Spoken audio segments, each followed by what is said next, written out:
Hello बच्चों, स्वागत है आप सबका हमारे इस नए लेक्चर में डिफरेंशियल इक्वेशंस के। और बच्चों, आपको याद ही होगा कि हमने जो लास्ट लेक्चर था उसमें लीनियर डिफरेंशियल इक्वेशंस के बहुत सारे सवालों की प्रैक्टिस की थी। और आज का बेटा जो लेक्चर है वो अगेन बहुत इंपॉर्टेंट लेक्चर है। आज हम ऐसे इक्वेशंस देखेंगे जो कि डायरेक्टली तो लीनियर इक्वेशन नहीं होते, लेकिन आप उन्हें लीनियर इक्वेशन में रिड्यूस कर सकते हैं, जिसको हम बर्नौलीज इक्वेशन भी बोलते हैं। And at the same time बेटा आप आज ऐसे भी इक्वेशंस देखेंगे जिसमें हम कुछ वेरिएबल्स को सब्स्टिट्यूट करेंगे तो वो लीनियर इक्वेशन में कन्वर्ट होगा। बहुत इंपॉर्टेंट लेक्चर है, बहुत जबरदस्त लेक्चर है। और आज ही का बेटा एक ऐसा लेक्चर है जिसमें अक्सर बच्चों को कंफ्यूजन होता है। मुझे कई सारे बच्चे बताते हैं कि सर डिफरेंशियल इक्वेशन में हमको फील नहीं आता या कॉन्फिडेंस नहीं आता, तो वो आज के लेक्चर की वजह से। तो आज बेटा बहुत इंपॉर्टेंट लेक्चर होने वाला है और मैं अपना पूरा प्रयास करूंगा कि आपको हर एक चीज अच्छे से समझ में आए। मेजरली देखिए, बहुत डिफरेंट डिफरेंट तरीके की प्रोफाइल्स नहीं होती हैं। कई सारे सवाल तो बहुत आसान होते हैं, ठीक है, जो सिंपल वेरिएबल से प्रेबल होते हैं। उसके बाद फिर होमोजेनस में कुछ टाइप ऑफ क्वेश्चंस आ जाते हैं, फिर लीनियर डिफरेंशियल इक्वेशन आ जाता है, और उसके बाद ये बर्नौलीज वाली चीज आ जाती है। इतना ही है मोटे तौर पे आपके चैप्टर में, इतना ही है, बहुत ज्यादा नहीं है। तो चलिए शुरुआत करते हैं अपने आज के लेक्चर की। लेकिन आज का बेटा लेक्चर स्टार्ट करने के पहले आप में से जितने भी बच्चे अभी तक हमारे टेलीग्राम के चैनल से नहीं जुड़े हैं, बेटा it is my humble request to all of you कि आप जल्द से जल्द हमारे टेलीग्राम के चैनल से जुड़िए, जिसका ज्वाइनिंग लिंक आपको नीचे दिए हुए डिस्क्रिप्शन बॉक्स पे दिखाई दे रहा होगा।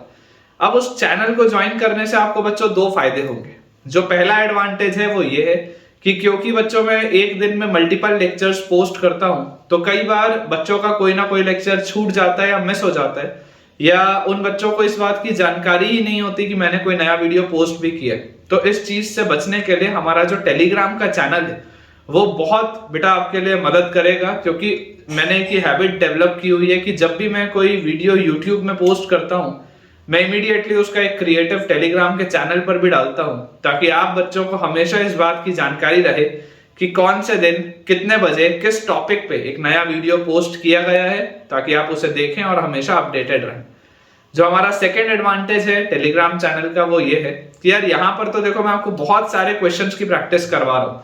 अक्सर मैं इस बात को क्लेम भी करता हूँ कि मैं आपको बच्चों जितने सवाल की प्रैक्टिस कराऊंगा यहाँ पे, शायद ही आपको उतने क्वेश्चंस और किसी भी इंडिया के कोचिंग इंस्टीट्यूट के टीचर के लेक्चर नोट्स में मिले।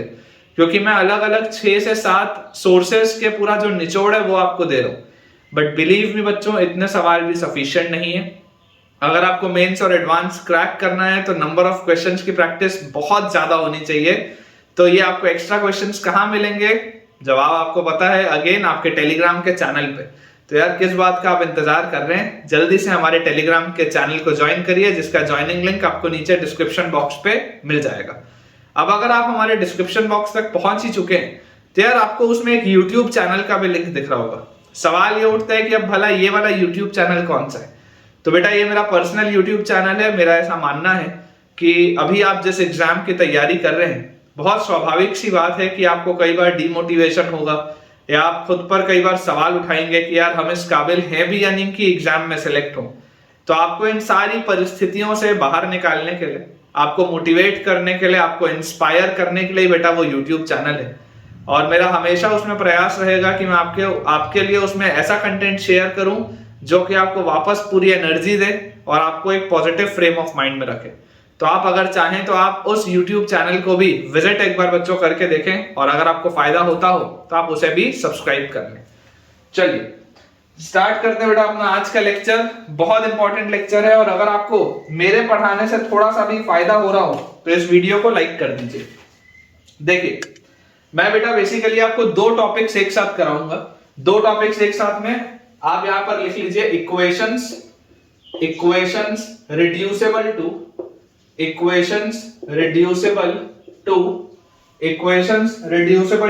Linear form. Equations reducible to linear form, बगल में आप लिख सकते हैं बर्नौलीज इक्वेशन। ठीक है, इसी को बेटा बोला जाता है बर्नौलीज इक्वेशन। यहां पे अपॉस्ट्रोफी ऐसा जाएगा, बर्नौलीज इक्वेशन। ये अपने पास टॉपिक है, और ये बर्नौलीज इक्वेशन की ही चीजें, या इसी को आप और भी बेटा बोल सकते हो कि इसमें बेटा मैं आपको और किस तरीके के इक्वेशंस कराने वाला हूं, क्योंकि ये थोड़ा सा मिक्स तरीके का टॉपिक होता है। तो और आप बोल सकते हो change of variable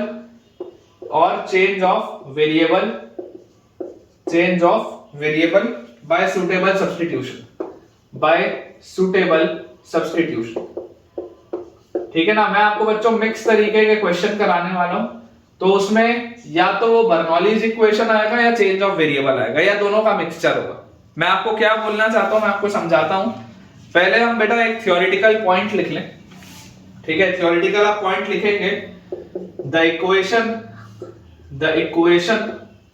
dy by dx, the equation dy by dx plus p into y is equal to q into y raised to the power n। अब देखो ये dy by dx plus py equal to q, इतना हिस्सा तो वो linear वाला ही जो हमने लीनियर में पढ़ा था।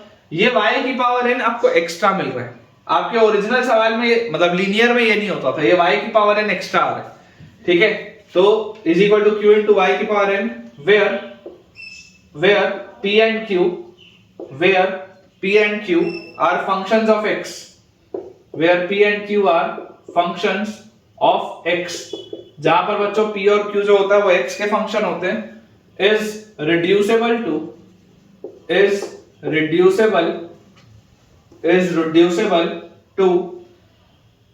linear form by dividing it is reducible to linear form by dividing it by y raised to the power n, and then substituting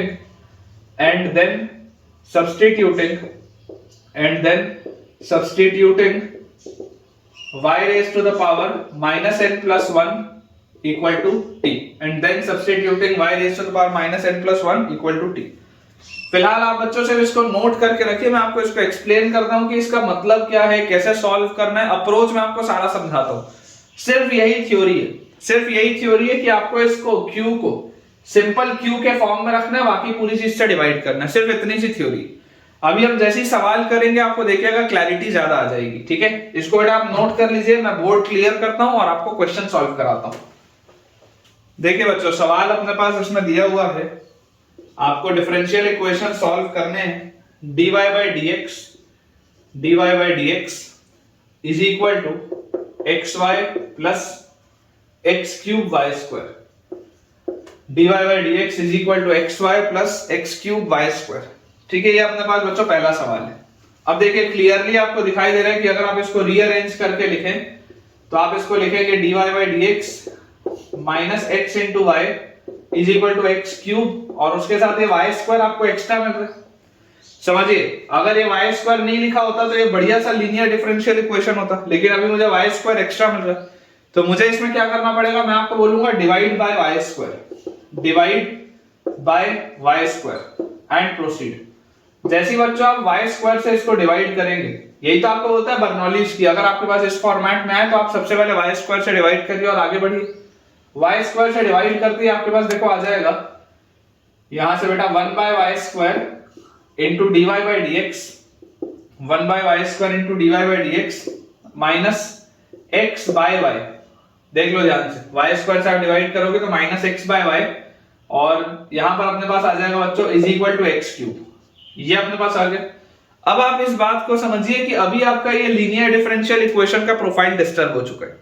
अगर यहां पर से y स्क्वायर गायब होता तब तक लीनियर डिफरेंशियल इक्वेशन दिख रहा था, लेकिन इस स्टेप पे लीनियर डिफरेंशियल इक्वेशन का प्रोफाइल गायब हो गया। अब मैं आपको जो चीज बोलने वाला हूं बहुत ध्यान से इसको आप समझिएगा। इसको देखो मैं थोड़ा सा ऐसा लिख रहा हूं, minus 1 by Y into x, इसको अपन ऐसा लिखते हैं। मैं आपको बच्चों बोलता हूं कि आपके पास ये जो माइनस 1 बाय वाई है ना, इस माइनस 1 बाय वाई को आप t बोल दो। बोल सकते हो क्या? जो मैंने बोला था चेंज ऑफ वेरिएबल, आपने क्या बोला, y की पावर माइनस n प्लस 1, ये माइनस 1 बाय वाई जो आपके पास आ रहा है आपने उसको t बोल दिया। इसको बेटा आप जैसे ही t बोलोगे तो देखो क्या उसका डेरिवेटिव आपको ये दिख रहा है क्या? ध्यान से देखो, आपने ऐसी चीज को t बोला। ये मैं आपको बहुत सारे ऐसे सवाल कराऊंगा, बिल्कुल घबराना नहीं है। आप यहां पर देखिए, जैसे ही आप अगर इस माइनस 1 बाय वाई को t बोलेंगे तो क्या ये बगल वाली चीज निकल जाएगी क्या उससे? कैसे निकल जाएगी देखो, ऑब्जर्व। पहले मैं आपको लिख के दिखा देता हूं फिर एक्सप्लेन करता हूं। अगर बेटा यहां से मैं बोल दूं minus y raise to the power minus 1 is equal to t, तो इसको डिफरेंशिएट करने पर माइनस, और यहां से y की पावर माइनस 1 का अपने पास आ जाएगा y की पावर माइनस 1 नीचे y की पावर माइनस 2। ये अपने पास आ जाएगा, और y का आ जाएगा dy बाई dx, और इसका अपने पास आ जाएगा dt बाई dx। ये अपने पास चीज आएगी, ठीक है। तो आप बच्चों ध्यान से देखो, ये माइनस माइनस तो प्लस हो गया, और ये y की पावर -2 मतलब 1 बाय वाई स्क्वायर, तो 1 by Y square dy by dx, 1 by Y square dy by dx is dt by dx। ये जो लिखा हुआ है 1 by Y square dy by dx, इस पूरे की वैल्यू आ जाएगी dt बाई dx। तो इक्वेशन अपने पास आ जाता है dt बाई dx, फिर ये -1 बाय वाई को हमने t बोला था, तो प्लस x इंटू टी, और इज इक्वल टू अपने पास आ गया x क्यूब। आप देख लो, क्या ये वापस अब आपका लीनियर डिफरेंशियल इक्वेशन के फॉर्मेट में बन गया। ये t की जगह अगर y होता तो dy by dx plus xy is equal to x cube, ये बन गया ना लीनियर डिफरेंशियल इक्वेशन में। तो अगर बेटा ये आपका लीनियर डिफरेंशियल इक्वेशन का फॉर्मेट बन चुका है, इसे तो सॉल्व करना बहुत आसान होता है। इंटीग्रेटिंग फैक्टर क्या आ जाएगा, integrating factor will be e raise to the power integral p, ये क्या है, ये अपने पास आ जाएगा p, ठीक है, और ये अपने पास बच्चों आ जाएगा q। तो integrating factor is equal to e raise to the power p dx, तो यहां से आ जाएगा e raise to the power x square bye 2। ये अपने पास आ गया कि इंटीग्रेटिंग फैक्टर। देखो अब मैं इसको आगे सॉल्व करने के पहले आपको यहां पर इसको एक्सप्लेन कर देता हूं कि हुआ क्या है। मुझे ये दिखा इस प्रोफाइल में जमते ही कि ये बर्नौलीज का सवाल है। ये डायरेक्टली लीनियर डिफरेंशियल इक्वेशन नहीं है, लेकिन इसको आप रिड्यूस कर सकते हैं। कैसे रिड्यूस करेंगे, सबसे पहले ये जो x क्यूब के साथ y स्क्वायर लिखा है, सारी दिक्कत तो यही है ना, पूरी दिक्कत की जड़ तो यही है। अगर ये यहां नहीं होता तो मजा आ जाता। लॉजिकली सोच के देखो, अगर ये नहीं होता तो यार ये तो सिंपल सॉल्वेबल इक्वेशन था। सारी तकलीफ की जड़ ये है, तो जो जड़ है उसको हटाओ। तो जड़ को कैसे हटाएंगे, y स्क्वायर से डिवाइड कर दिया तो अब ये बन गया। अब ये जैसी बना तो बच्चों मैं आपको बोल रहा हूं कि यार मुझे तो एक सिंपल इक्वेशन चाहिए होता था। मुझे तो सिंपल लेफ्ट साइड में dy बाई dx चाहिए, या dx बाई dy चाहिए, या dy बाई dt चाहिए, या dt बाई dx चाहिए, कुछ इस तरीके का चाहिए। ये तो dy बाई dx के साथ 1 बाय वाई स्क्वायर आ रहा है, मतलब मुझे कुछ ऐसा सब्स्टिट्यूशन करना पड़ेगा कि ये चीज सिंप्लीफाई हो जाए। तो देखो मैंने क्या बोला, x के साथ ये -1 बाय वाई है, आप -1 बाय वाई को t बोल दो। जैसे आप -1 बाय वाई को बच्चों t बोलोगे, इमीडिएटली देखो ये 1 by Y square dy by dx, ये पूरा का पूरा dt बाई dx हो गया। तो ये सिंप्लीफाइड वर्जन आ गया। तो ये अपना सिंप्लीफाइड वर्जन है, और उसके साथ ये plus xt is equal to x cube. एकदम सिंपल, एकदम बेटा क्लियर, क्रिस्टल क्लियर ये चीज है, ठीक है। अभी अपन बहुत सारे आज ऐसे सवाल करेंगे, आप देखेंगे कि उससे आपको क्लैरिटी आएगी जो हो रहा है। अभी आराम से इत्मीनान से आपसे सुनिए और समझिए। जैसे इंटीग्रेटिंग फैक्टर बेटा मेरे पास आ गया, तो मेरा जो लीनियर डिफरेंशियल इक्वेशन का जो सॉल्यूशन होता है, वो सॉल्यूशन क्या होता है, याद करो, सॉल्यूशन होता है, यहाँ पे आपके पास ये पूरा t में है, तो t into integrating factor is equal to integral of q into integrating factor into dx, है ना। विथ रिस्पेक्ट टू dx हो रहा है, तो ये अपने पास आ जाएगा। तो यहां से अपने पास आ जाता है t into integrating factor is e raise to the power x square bye 2 is equal to integral of q अपने पास क्या है, x cube into integrating factor is e raise to the power x square bye 2 dx, ये अपने पास लिखा हुआ।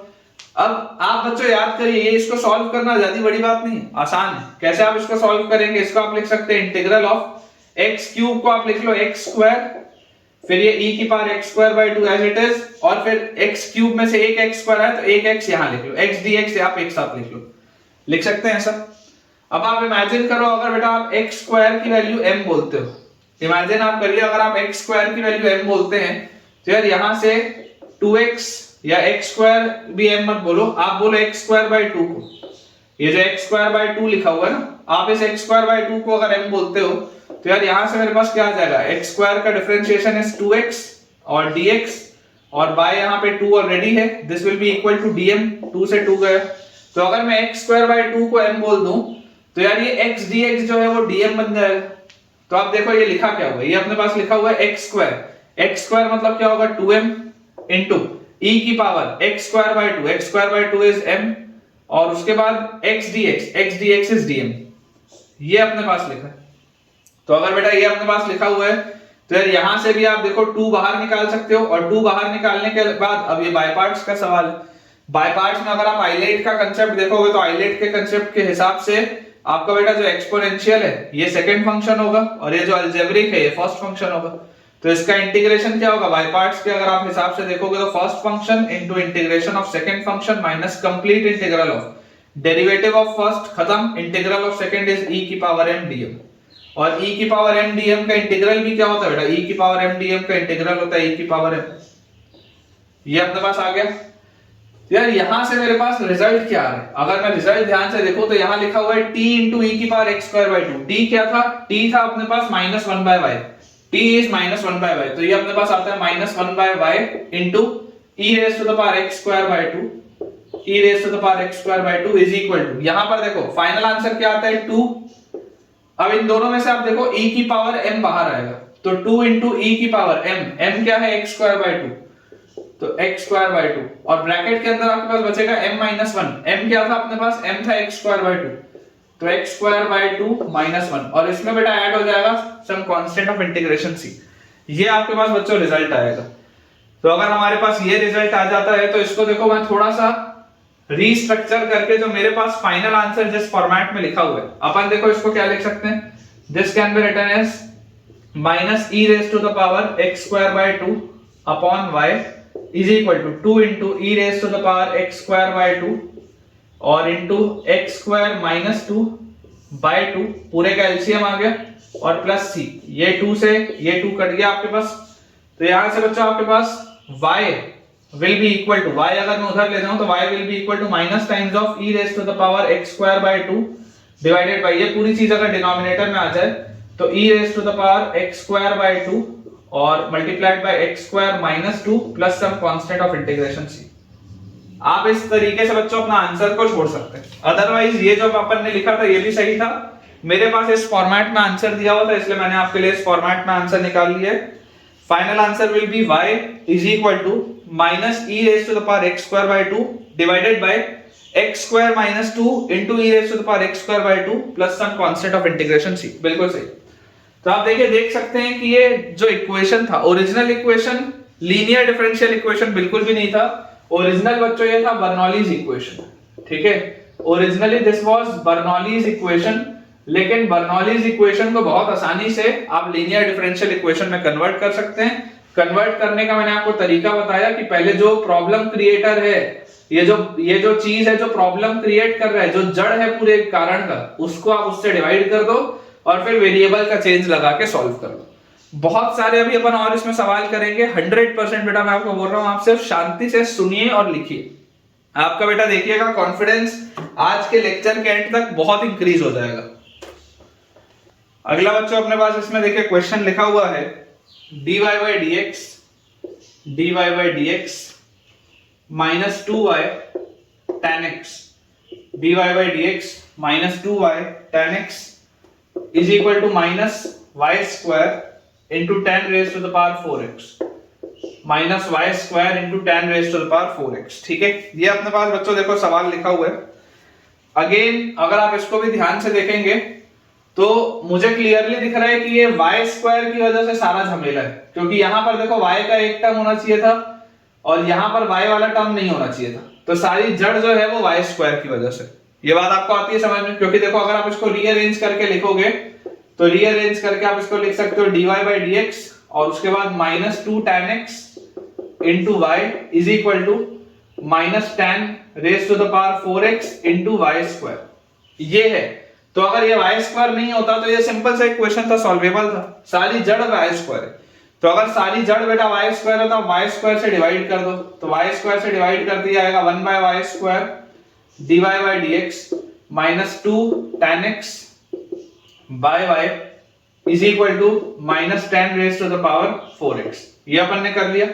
और मुझे अब बच्चों क्लियरली दिखाई दे रहा है कि अगर मैं माइनस 1 by y को, अगर बेटा मैं माइनस 1 by y को t बोल दूं तो ये वाली पूरी की पूरी चीज dt by dx में निकल जाएगी। तो अप्रोच क्या आ जाएगा, अप्रोच अपने पास आ जाएगा कि जो अपने को सुटेबल सब्स्टिट्यूशन करना है, इतने स्टेप के बाद बेटा जो अप्रोप्रिएट अपने को सब्स्टिट्यूशन करना है that is minus 1 by y is equal to t।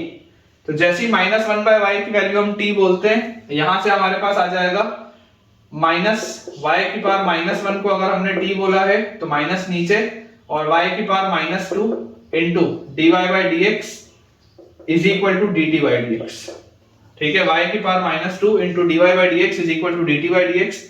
तो यार ये देखो ये 1 by y square dy by dx, ये 1 by y square dy by dx, इसकी वैल्यू आ गई dt by dx। तो अपने पास रिलेशन क्या आ गया, dt by dx सबसे पहले फिर ये बच्चों आपके पास क्या लिखा हुआ है, -1/y को आपने t बोला है, तो plus 2 tan x into t, plus 2 tan x into t is equal to minus tan raise to the power 4x is equal to minus tan raise to the power 4x। बन गया अपना simple सा equation. देख लो, अब ये आपका linear differential equation में अपन ने रिड्यूस कर लिया, और जैसे ही बच्चों आपने इसको इसमें रिड्यूस किया तो यहां से आपके पास इंटीग्रेटिंग फैक्टर क्या आ जाएगा, integrating factor is e raise to the power integral, ये जो बच्चों पूरी चीज है अपने पास ये बिहेव करेगी p की तरह, और ये जो अपने पास बच्चों पूरी चीज है ये बिहेव करेगी q की तरह। तो e raise to the power integral p dx मतलब 2 tan x into dx, 2 tan x into dx। अब what is integral tan x, आप अगर याद करेंगे बच्चों, आपको इंटीग्रेशन याद होना चाहिए। देखो मैंने आपको हमेशा बोला, अगर आप डिफरेंशियल इक्वेशन सॉल्व करना चाहते हैं तो आपका इंटीग्रेशन मजबूत होना चाहिए। तो इंटीग्रल tan x होता है ln sec x, क्योंकि ln sec x में नीचे sec x आएगा, ऊपर sec x tan x आएगा, sec से sec कटेगा, tan बचेगा। तो this is e raise to the power 2 into ln sec x, ये अपने पास आता है। और ये 2 अगर ऊपर मैं ले जाऊं, ठीक है, अगर बेटा इस 2 को मैं ऊपर ले जाऊं तो इसका इंटीग्रेटिंग फैक्टर आ जाएगा sec square x, इसका इंटीग्रेटिंग फैक्टर अपने पास आ जाएगा sec square x। मतलब कि जो आंसर अपना होना चाहिए, answer should be t into integrating factor is sec square x, t into integrating factor is sec square x is equal to complete integral of q, q is minus tan raised to the power 4x into sec square x integrating factor into dx, ये अपने पास आएगा। अब आप again बच्चों imagine करो, अगर आप tan x को m बोलोगे तो ये sec square x dx dm बना लेगा, अगर tan x को मैं m बोलूंगा तो sec square x dx dm बना लेगा। तो ये अपने पास क्या लिखा हुआ है, ये अपने पास लिखा हुआ है t क्या था, t था -1/y, तो -1/y into sec square x is equal to, यहां पर आपके पास देखिए माइनस, अब अगर आपने tan x को m बोला है तो tan x को अगर आपने m बोला है तो sec square x dx dm, तो m की पावर 4 लिखा है, m की पावर 4 dm, तो m की पावर 4 का इंटीग्रल क्या होता है, m की पावर 5/5, तो दिस विल बी m की power 5/5 plus some constant of integration c, या आप इसको बच्चों बोल सकते हैं -1/y और into sec square x -1/y into sec square x is equal to minus m मतलब 10x, तो this is tan raised to the power 5x upon 5 plus some constant of integration c, या अगर बताओ मैं इस पूरे को माइनस से मल्टीप्लाई कर दूं तो मेरे पास आ जाएगा, माइनस से मल्टीप्लाई करते ही sec square x by y, sec square x by y is equal to tan raised to the power 5x by 5 minus constant of integration c, ये आपका आंसर आ जाएगा यार।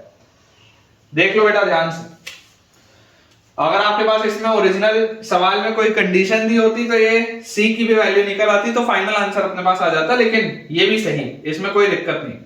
तो अपने पास बच्चों आंसर आ जाएगा sec square x upon y is equal to tan raised to the power 5x upon 5 plus some constant of integration।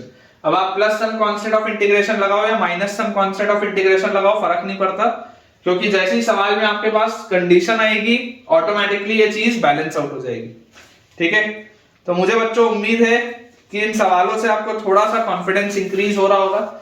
आज के इस लेक्चर में बहुत सारे सवाल हैं जो आपका तहे दिल से इंतजार कर रहे हैं और आपको बहुत मजा आएगा। अगला बेटा अपने पास इसमें सवाल लिखा हुआ है y sin x into dy by dx, y sin x into dy by dx is equal to cos x into sin x minus y square, cos x into sin x minus y square। अब अगर बच्चों आप इस सवाल को देखेंगे तो ना ये लीनियर डिफरेंशियल इक्वेशन है ना ये बर्नौलीज है, फिलहाल तो ये कुछ भी नहीं। ठीक है, फिलहाल तो बेटा ये लीनियर डिफरेंशियल इक्वेशन भी नहीं है, बर्नौलीज भी नहीं है, कुछ अलग ही लिखा हुआ, कुछ अलग सी चीज अपने पास लिखी हुई है। मैं आपको बोलता हूं कि आप एक इसमें चीज सोच के देखो। ठीक है, अगर अपन बेटा अगर सिर्फ वेरिएबल देखें कि वेरिएबल आप किस तरीके से एलिमिनेट कर सकते हैं, तो आप ऑब्जर्व करिए कि सारा ये प्रॉब्लम क्या है, इस y स्क्वायर की वजह से, क्योंकि ये राइट साइड में तो मेरे को एक्स्ट्रा से x वाले टर्म्स चाहिए होते थे, y स्क्वायर की वजह से मुझे प्रॉब्लम दिख रहा है। लेकिन बेटा इस y स्क्वायर के साथ साथ आप ऑब्जर्व करिए, अगर आप y स्क्वायर को किसी चीज से सब्स्टिट्यूट करेंगे तो ये y dy by dx किसी फॉर्मेट में निकलता हुआ दिखेगा। मैं क्या बोलना चाह रहा हूं मैं आपको समझाता हूं, पहले लिख देता हूं कि आप अगर y स्क्वायर को मान लो t बोलते हो, अगर आप बच्चों वाई स्क्वायर की वैल्यू को टी बोलते हो तो आप ऑटोमेटिकली सोच के देखिए इसका, जैसे आप डिफरेंशिएट करोगे तो 2y into d y by D x, this will be d t by D x, ये आपके पास आएगा। तो यार यहां से आप बच्चों देखो ध्यान से, ये y dy by D x जो है, y dy by D x आपको half dt by D x बनता हुआ दिख रहा है। ये जो y और dy बाई डी एक्स है, ये जो y का फैक्टर है और dy बाई डी एक्स का फैक्टर है, वो half dt by D x बनता हुआ दिख रहा है। क्योंकि ये सारी प्रॉब्लम इसकी वजह से ना, देखो अगर आप इसको एक्सपैंड करके लिखते हो तो आपके पास कैसा आता, लिखा हुआ y sin x into dy by D x is equal to cos x into sin x, आप यहां पर लिखते हैं cos x into sin x, और फिर आप इसमें क्या लिखते हैं minus y square cos x minus y square cos x। अब आप क्या इसमें करते हैं, जैसे बेटा आपने एक बार मान लो ये चीज कर ली, अब अगर आप बोलते हैं कि सर वाई स्क्वायर को इस साइड ले आओ, y से डिवाइड कर दो, तब भी तो जैसे ही आप y से डिवाइड करते तो इसके नीचे आ जाता y, ये पूरा सवाल फंस जाता ना, क्योंकि ये ना लीनियर डिफरेंशियल इक्वेशन दिख रहा है, ना ये बर्नौलीज दिख रहा है, फिलहाल तो कुछ नहीं दिख रहा। तो मैं आपको बोलता हूं कि ये सारी प्रॉब्लम की जड़ क्या है, सारी प्रॉब्लम की जड़ ये वाई स्क्वायर है, क्योंकि इस साइड पे आपको सिर्फ x वाले टर्म्स चाहिए थे, ये वाई स्क्वायर की वजह से प्रॉब्लम आ रहा है।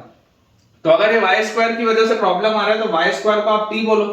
तो जैसे ही आप बच्चों वाई स्क्वायर को t बोलोगे, इमीडिएटली आपको ये y dy by D x half dt by D x में बनता हुआ दिखेगा। तो इससे फायदा क्या होगा, देखो इससे फायदा होगा आपके पास आ जाएगा y dy by D x is half, और sin x पहले से लिखा हुआ है, और ये जो y dy by D x था वो half dt by D x हो जाएगा। ये आपके पास हो गया, this is equal to cos x into sin x और माइनस वाई स्क्वायर को आपने बोल दिया t, ये अपने पास बन गया। अब जैसी बच्चों ये चीज अपने पास बनी, अब मैं आपको बोलता हूं कि आप इस पूरे को सबसे पहले तो 2 से मल्टीप्लाई कर दो। तो जैसे ही आप 2 से मल्टीप्लाई करोगे तो ये हाफ कटेगा, ये 2 यहां पर आ जाएगा, और अब मैं आपको बोलता हूं कि इस आप पूरे को sin x से डिवाइड कर दो। तो जैसे ही आप इसको sin x से डिवाइड करोगे तो यहां पर ये sin x से डिवाइड हो जाएगा।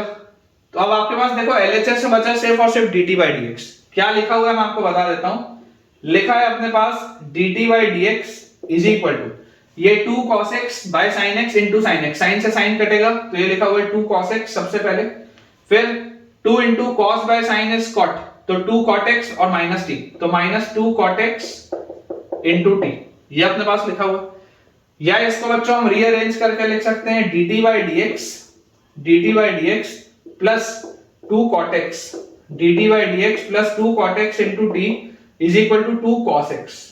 इसको हम ऐसा लिख सकते हैं dt by D x plus 2 cot x into t is equal to 2 cos x। अब आपको यहां पर क्लियरली, अब बेटा आपको ये क्लियरली लीनियर डिफरेंशियल इक्वेशन दिखाई दे रहा है। ओरिजिनल जो सवाल था, ओरिजिनल सवाल ना लीनियर डिफरेंशियल इक्वेशन था ना बर्नौलीज था, लेकिन ये जो सवाल है, this question is based on change of variable, this question is entirely based on change of variable. जैसे ही आपने वेरिएबल का चेंज किया, जैसे बेटा आपने वेरिएबल का चेंज किया और सवाल को थोड़ा सा रीस्ट्रक्चर किया, रीस्ट्रक्चर करते ही आपको ये मिल गया।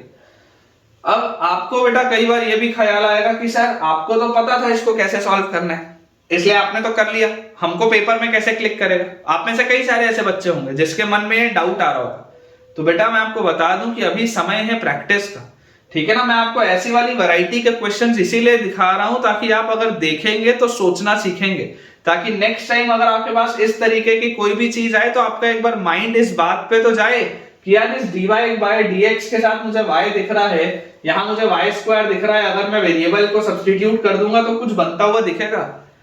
पेन चलाओगे तो दिमाग भी चलेगा साथ साथ में, इसलिए ये सब लिखो और ऑब्जर्व भी करो साथ साथ में। मैं आपको अलग अलग वैरायटी की, अलग अलग प्रोफाइल्स की चीजें बता रहा हूं। देखिए यहां पर बेटा जैसे ही आपके पास ये चीज आई, अब अगर ये लीनियर डिफरेंशियल इक्वेशन बन चुका है तो integrating factor will be e raise to the power integral p, ये p है, तो p is 2 cot x integral p dx, ये अपने पास आ जाएगा।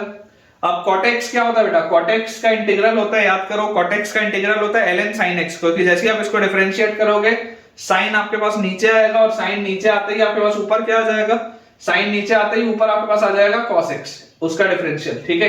तो this will be e raise to the power 2 sin x, 2 ln sin x।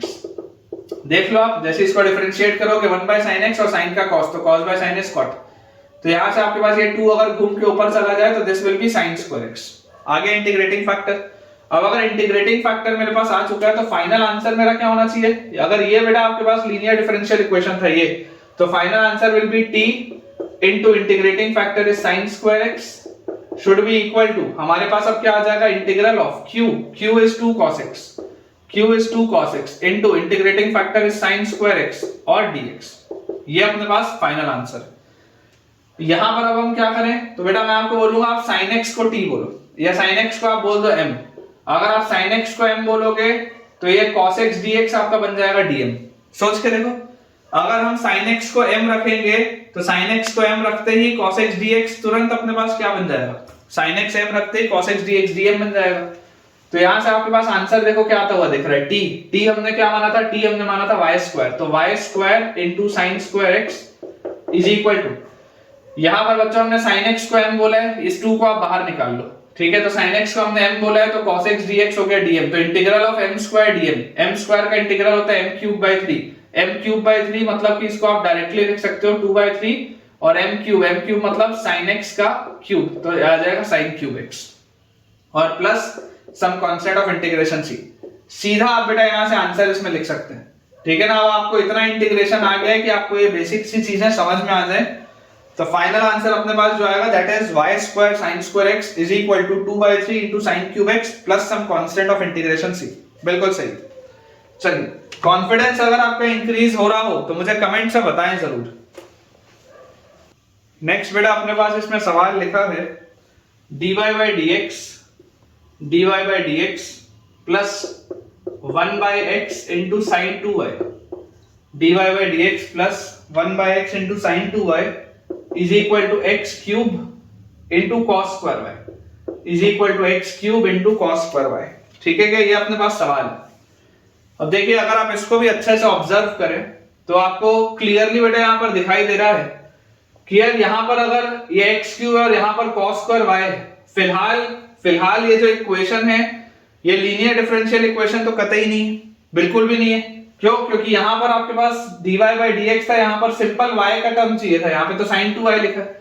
फिर यहां पर सिंपल x का टर्म चाहिए था, यहां तो साथ में cos स्क्वायर y भी लिखा है। मुझे एक चीज समझ में आ रही है कि यार ये जड़ ये है, इसकी वजह से तकलीफ है। सबसे पहले तो इसको हटाओ क्योंकि राइट साइड में तो सिंपल फंक्शन चाहिए।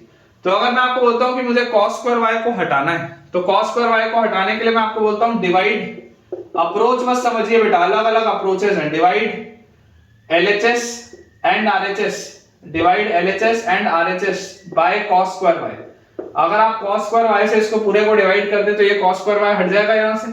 यहां आपके पास क्या आ जाएगा, देखिए cos स्क्वायर y से डिवाइड करते ही ये आ जाएगा sec square y dy by dx, cos square y से डिवाइड करते ही अपने पास आ जाएगा sec square y dy by dx, फिर प्लस 1 by x, ऊपर लिखा है sin 2y होता है 2 sin y cos y, और नीचे अपने पास लिखा हुआ है cos स्क्वायर y से आपने डिवाइड किया है तो नीचे अपने पास cos स्क्वायर y से अपन ने डिवाइड कर दिया and this is equal to x cube.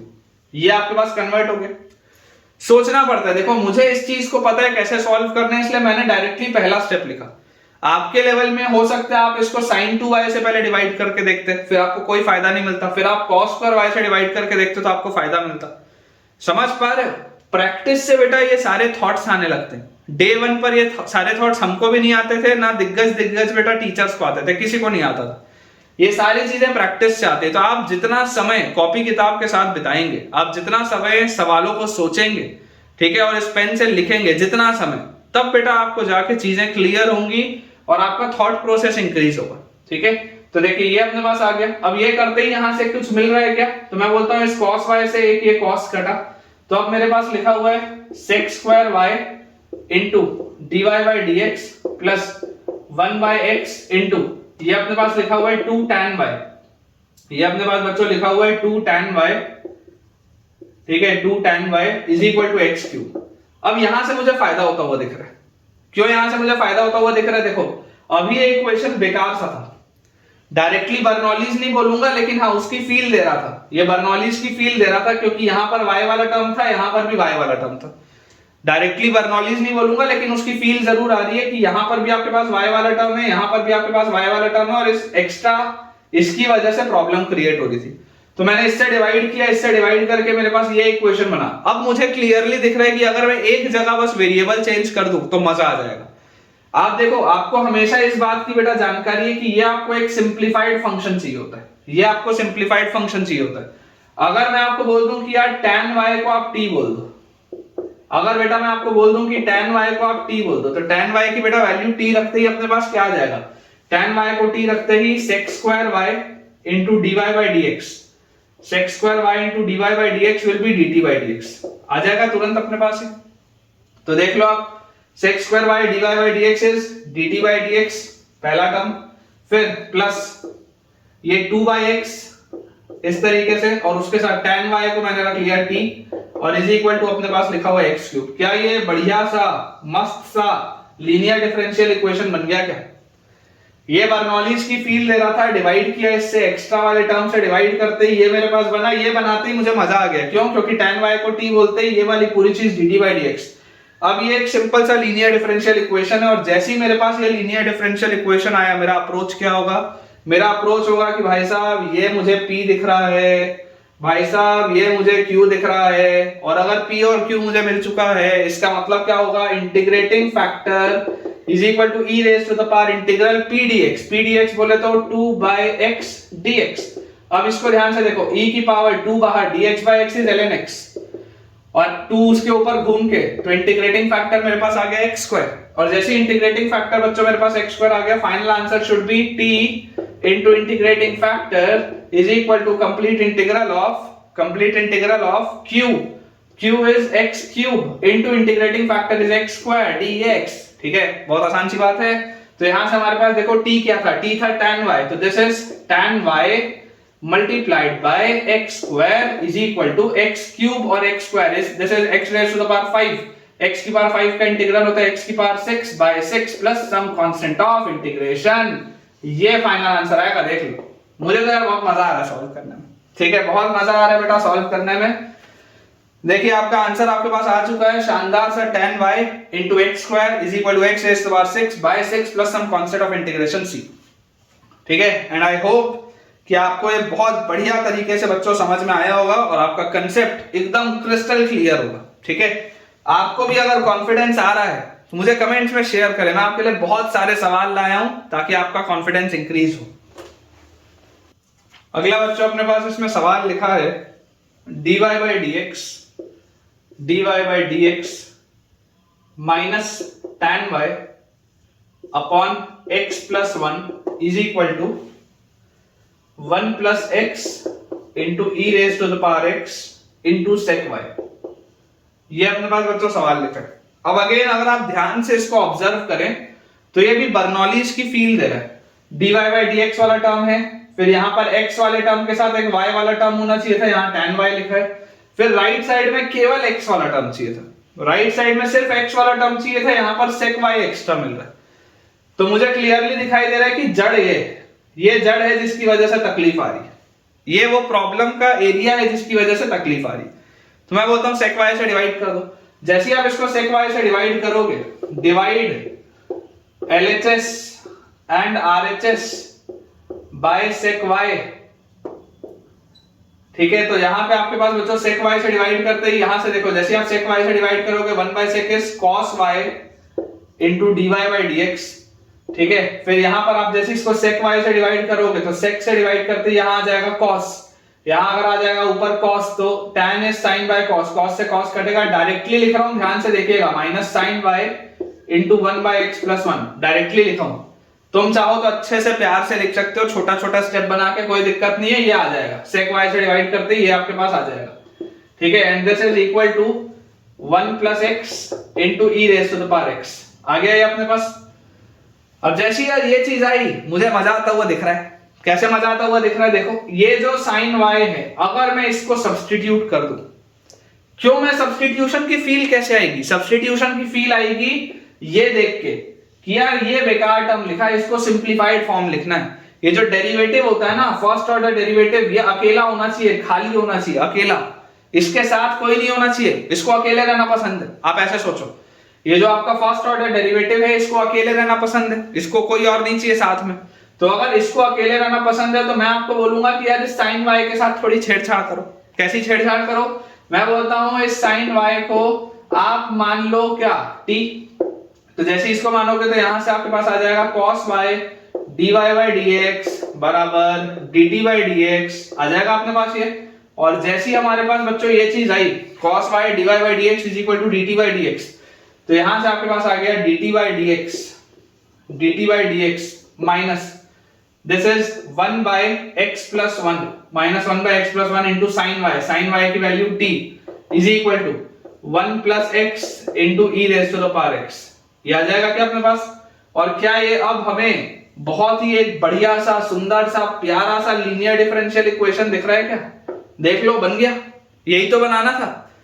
इसको इसमें कन्वर्ट करना ही तो आर्ट है, सारा खेल तो यही है बीच का। अगर ये बीच का खेल समझ में आ गया तो फिर इसको सॉल्व करना तो आता ही है तुमको। पिछले 2 लेक्चर से यही तो सॉल्व करना सिखा रहा था मैं। इसको इसमें कैसे बदलना है ये आपका आर्ट है बेटा, ठीक है, ये आपका आर्ट है और आपको आर्टिस्ट बनना है, कुल मिला के बात ये। तो यहां से देखिए आपके पास आ जाएगा ये बेटा, ये पूरा P है, this is P correct, and this right here is Q। तो मैं आपको बोलता हूं integrating factor will be e raise to the power integral p dx, तो minus dx upon x plus 1 यही आएगा, e raise to the power integral p is minus 1 by x plus 1 into dx।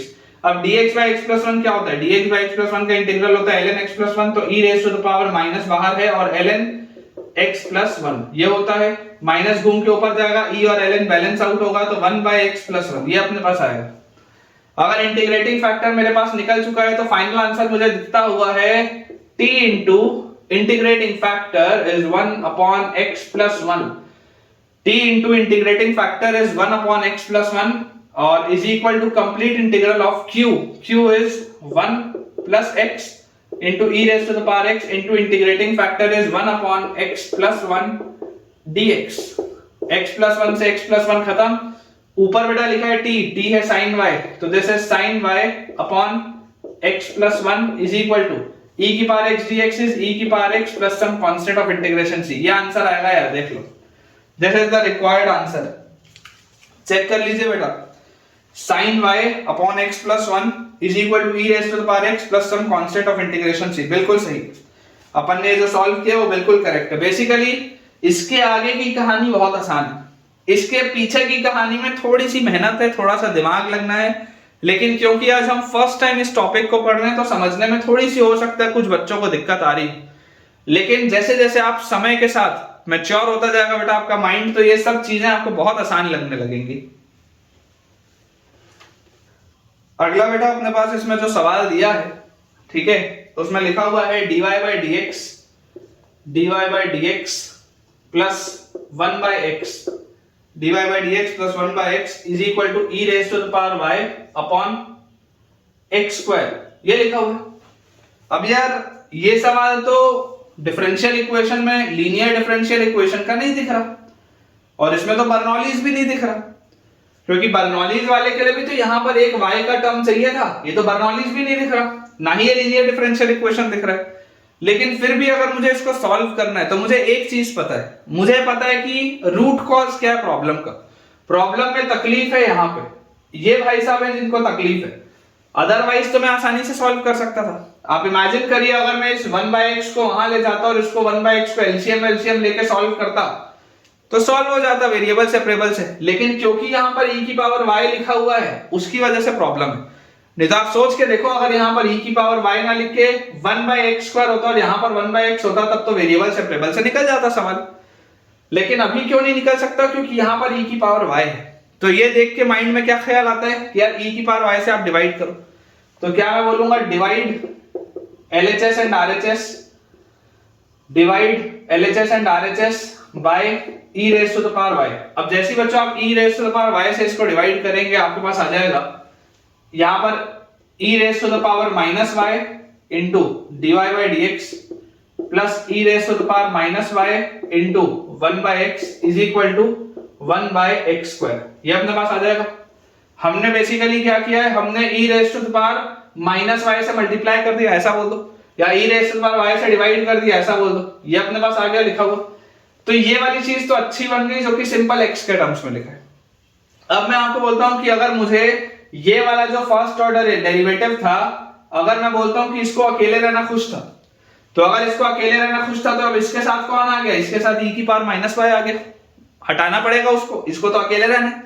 तो अकेले रहने के लिए variable separate करना पड़ेगा। जैसे मैं वेरिएबल सब्स्टिट्यूशन करूं तो मैं बोलता हूं let e raise to the power minus y is equal to t मान लो। तो जैसे आप इसको डिफरेंशिएट करोगे तो e raise to the power minus y into minus और y का dy by dx, ठीक है, will be equal to dt by dx। ये मेरे पास आ जाएगा, इस माइनस को मैं आगे लिख लेता हूं, ठीक है। तो minus e raise to the power minus y into dy by dx is dt by dx। तो देख लो आपके पास बेटा ये क्या आ गया, e raise to the power minus y into dy by dx। इसको मैं क्या लिख सकता हूं, minus dt by dx minus dt by dx plus e की पावर माइनस y को अपन ने t बोला है तो 1 by x into t plus 1 by x into t is equal to 1 by x square is equal to अपने पास आ जाएगा 1 by x स्क्वायर। ये चीज आ गई। पूरे को बेटा माइनस 1 से मल्टीप्लाई कर दो। जैसे ही आप इसको माइनस 1 से मल्टीप्लाई करोगे तो dt by dx और फिर minus 1 by x into t is equal to minus 1 by x square, ठीक है क्या, minus 1 by x into t और is equal to minus 1 by x square. ये बन गया क्या लीनियर डिफरेंशियल इक्वेशन। देखो शुरू में कुछ फील नहीं आ रही थी, लेकिन एक मैंने वेरिएबल थोड़ा सा ऊपर नीचे किया और आपके पास आ गया है। अब जैसे ये लीनियर डिफरेंशियल इक्वेशन आया, क्लियरली आपको दिखाई दे रहा है कि इसका integrating factor will be e raise to the power integral p dx। p क्या है, माइनस 1 by x, तो माइनस 1 by x dx मतलब माइनस dx by x। तो बच्चों dx by x होता है ln x, ठीक है। तो e raise to the power minus ln x और माइनस घूम के ऊपर आ जाएगा तो this will be 1 by x। मिल गया इंटीग्रेटिंग फैक्टर। और जैसे इंटीग्रेटिंग फैक्टर मिल गया तो फाइनल आंसर मुझे आता हुआ दिख रहा है t into integrating factor is 1 by x is equal to complete integral of q है अपने पास minus 1 by x square into integrating factor is 1 by x into dx। तो यहां से आ गया t क्या है, e की power minus y upon x is equal to, ठीक है, ये माइनस लिखा है। अब ये लिखा हुआ है नीचे 1 by x cube, 1 by x cube मतलब this is x raise to the power minus 3।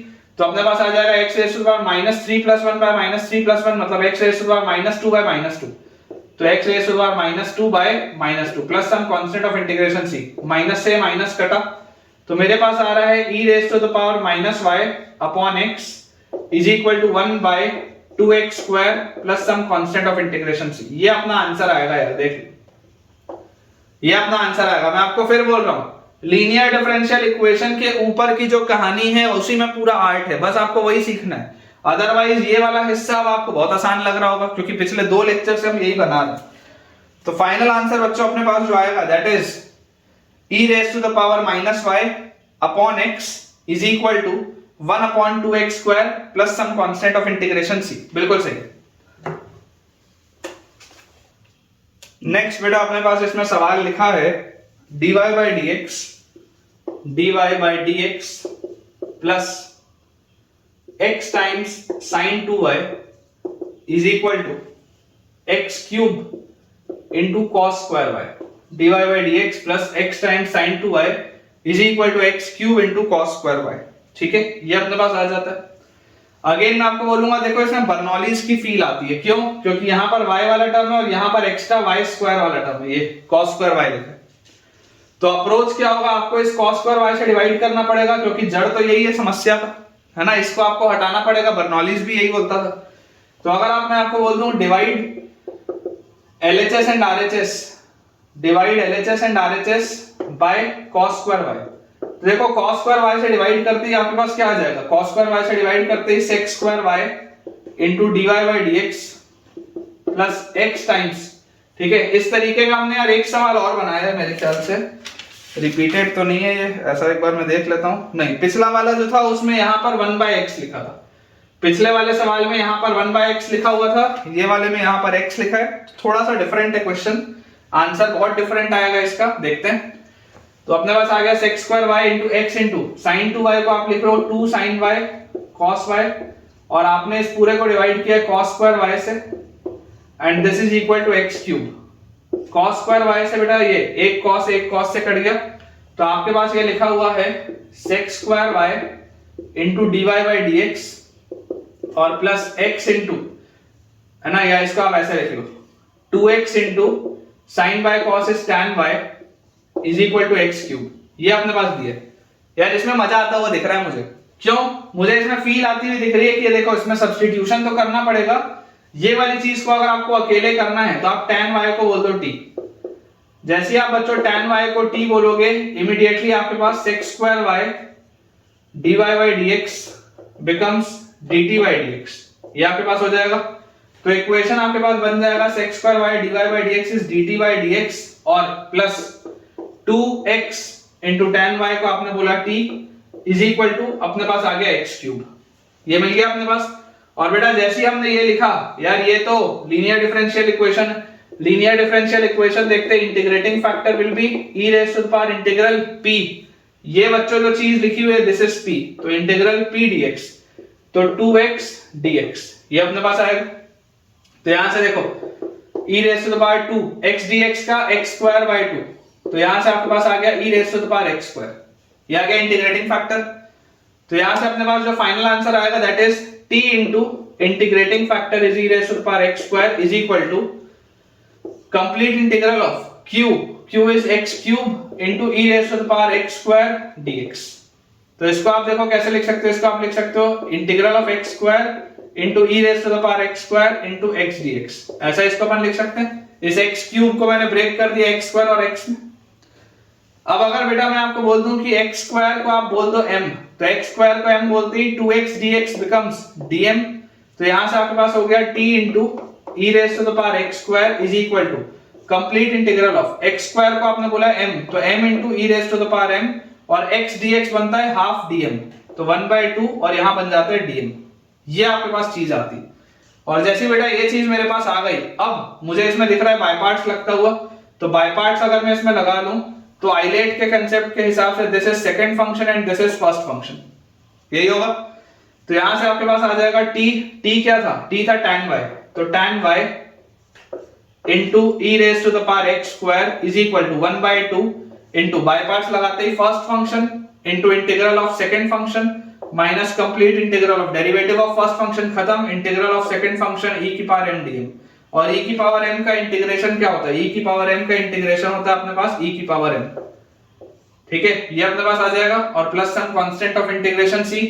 So final answer बेटा मुझे जो दिख रहा है that is e raise to the power x square into tan y is equal to half, और bracket के अंदर यहां पर आप ध्यान से देखो हाफ के साथ भी e की पावर m बेटा कॉमन निकलेगा, तो e की पावर m क्या है, m इज x स्क्वायर, तो e की power x square into bracket के अंदर m माइनस 1, m क्या है x स्क्वायर, तो x square minus 1 plus some constant of integration c, ये अपना आंसर आएगा। बहुत ही डिफरेंट आंसर है, देखो सिर्फ पिछले सवाल और इस सवाल में अंतर था, यहां पर x है उसमें 1/x था, उसका आंसर बहुत आसान सा था, इसका आंसर देखो कितना भयानक है। एक छोटी सी चीज से बेटा इतना फर्क पड़ सकता है आंसर में, आप इससे ये देख सकते हैं, ठीक है। सो फाइनल आंसर अपने पास आ जाएगा e raise to the power x square into tan y is equal to half times e raise to the power x square into x square minus 1 plus some constant of integration c, बिल्कुल correct है बेटा, बिल्कुल सही। चलिए एक सवाल मैं आपको और दिखाता हूं इसी पैटर्न का। अगला बेटा अपने पास देखिए इसमें लिखा है question dy by dx plus xy upon 1 minus x square, dy by dx plus xy upon 1 minus x square is equal to x times root y।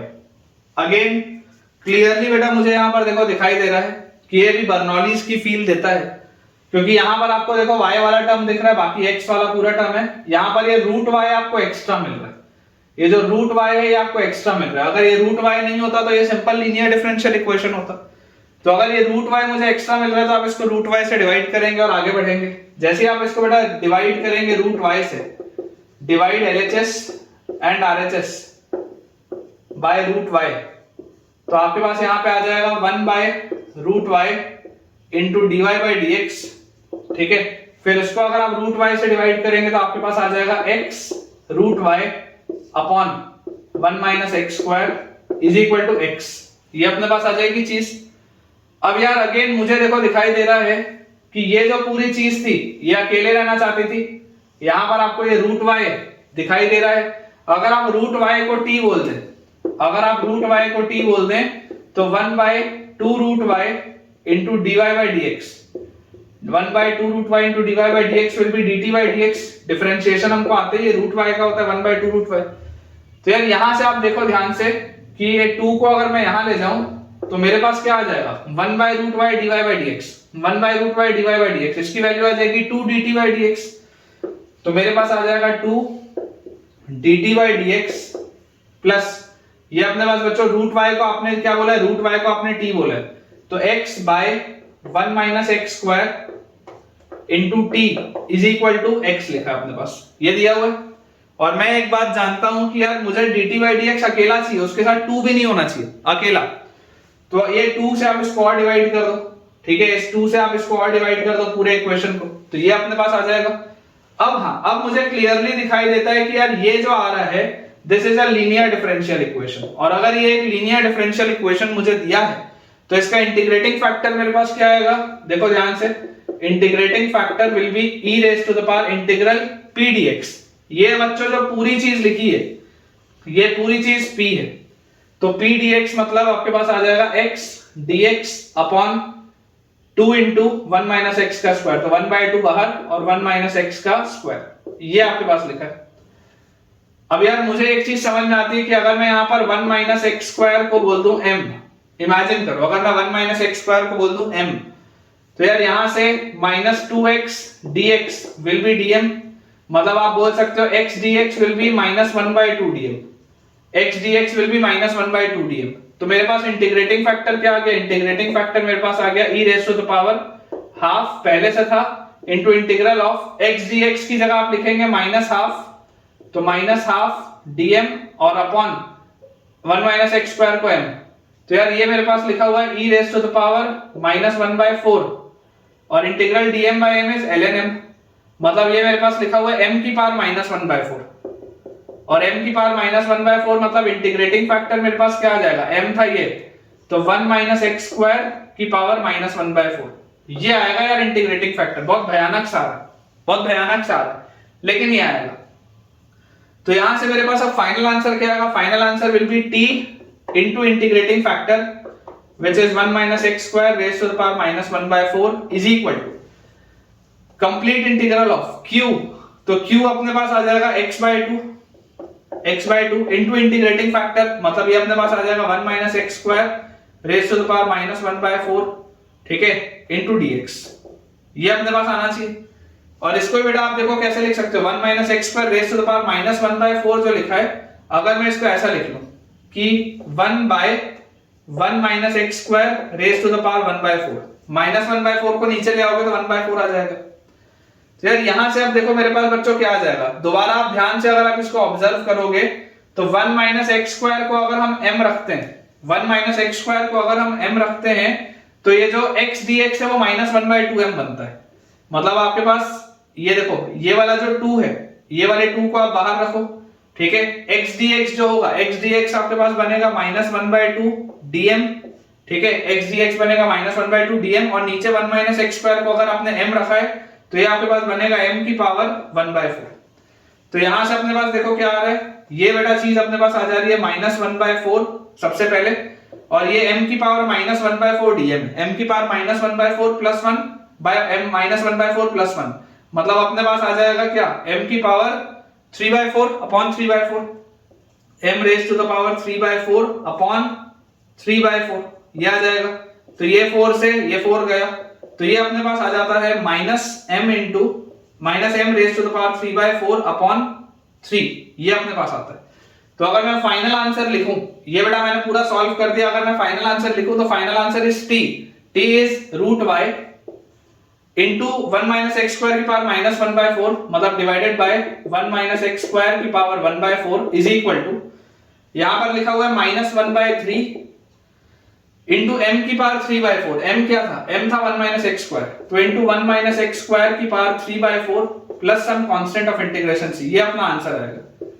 थोड़ा भयानक सा है लेकिन यही है, देख लीजिए, √y upon 1 minus x square raised to the power 1/4 is equal to -1/3 into 1 minus x square raised to the power 3/4 plus some constant of integration c, बिल्कुल सही। क्लियरली बेटा इतने सवालों में आपका कॉन्फिडेंस 100% इंक्रीज हुआ होगा। मैं मान ही नहीं सकता कि इतने सारे सवाल बनाने के बाद भी कोई बच्चा मुझे ये बोले कि सर हमको कॉन्फिडेंस नहीं आया। चलिए एक अपन सवाल और करते हैं, फिर आज का लेक्चर एंड करेंगे। क्वेश्चन बेटा अपने पास उसमें दिया हुआ है dy by D X, last question है आज के लेक्चर का, dy by D x plus y by X is equal to Y square. Simple question है ना, मैंने आपको बहुत सारे उटपटांग क्वेश्चन करा दिए, एकदम सिंपल क्वेश्चन है। डायरेक्ट आपको ये क्वेश्चन दिख रहा है बर्नौलीज का, यहाँ पर बेसिकली जो q होता है वो 1 है, ये वाई स्क्वायर से मल्टीप्लाइड है, अप्रोच क्या होगा डिवाइड बाय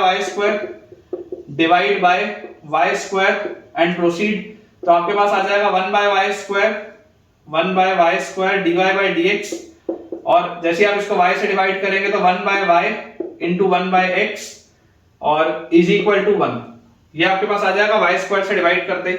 अब जैसे ही बच्चों मैं बोलूंगा कि यार 1 बाय वाई को ना अपन बोल देते हैं t, तो यहां से आपके पास आ जाएगा y की पावर -1 इज t, डिफरेंशिएट अगर आप इसको करोगे तो -1 और y की पावर -2, तो y की power -2 into dy by dx, this is dt by dx।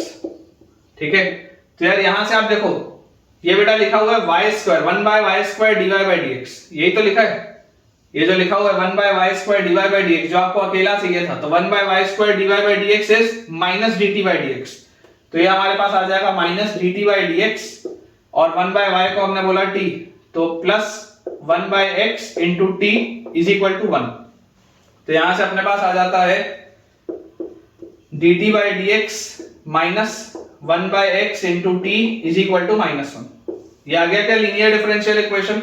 और जैसे बेटा ये हमारे पास लीनियर डिफरेंशियल इक्वेशन आ गया, इसका इंटीग्रेटिंग फैक्टर क्या होगा, integrating factor will be e raise to the power integral p dx, p की वैल्यू है -1 बाय x और dx, तो dx बाय x बच्चा होता है ln x, तो ये आ जाएगा e raise to the power -ln x, minus घूम के उधर जाएगा तो 1 बाय x, ये आ जाएगा अपने पास इंटीग्रेटिंग फैक्टर।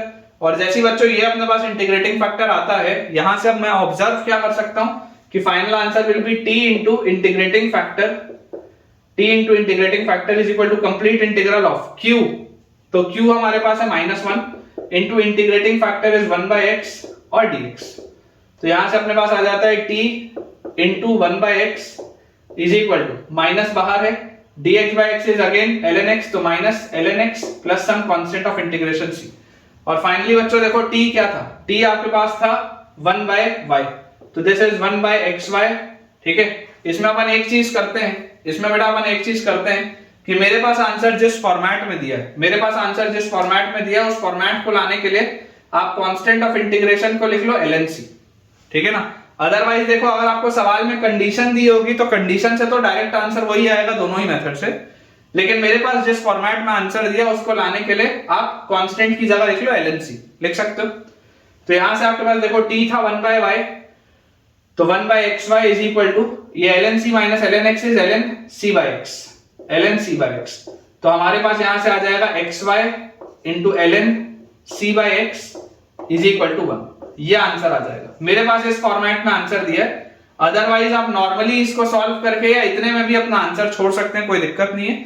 और जैसे ही बच्चों सवाल में आपके पास कोई भी एक कंडीशन दी होगी तो ये c की वैल्यू निकल जाएगी और फाइनल आंसर आपका मैच हो जाएगा। तो आंसर अपने पास आ जाएगा xy multiplied by ln c bye x is equal to 1, बिल्कुल सही।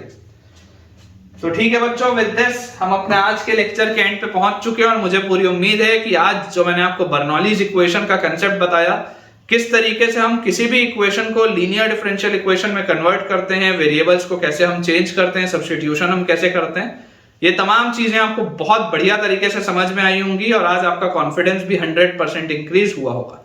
आज का लेक्चर बहुत इंपॉर्टेंट था, इसलिए मैं आप सबको ये रिकमेंड करूंगा कि आज हमने जितने भी क्वेश्चंस बनाए हैं आप एक बार इस वीडियो के एंड होने पर सारे सवाल खुद से बना के देखें और अपने आंसर्स चेक करें और मिलाएं कि आपको ये सारी चीजें ठीक से समझ आई या नहीं।